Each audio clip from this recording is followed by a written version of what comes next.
আমি ঢাকাটা খুলে নিয়েছি, তেলটা ঠান্ডা হয়ে গেছে, কালো জিরে তো ভাজা হয়েই গেছে।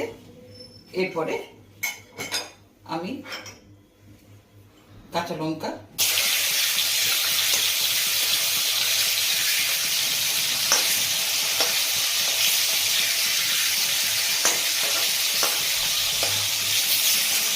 কালো জিরার যে সাদা সর্ষে বাটা,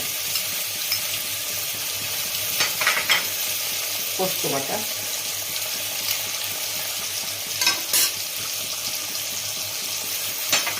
আর কাঁচা লঙ্কা বাটা।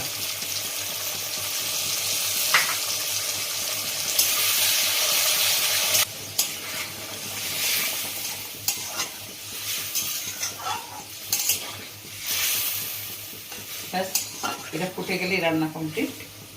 এটাকে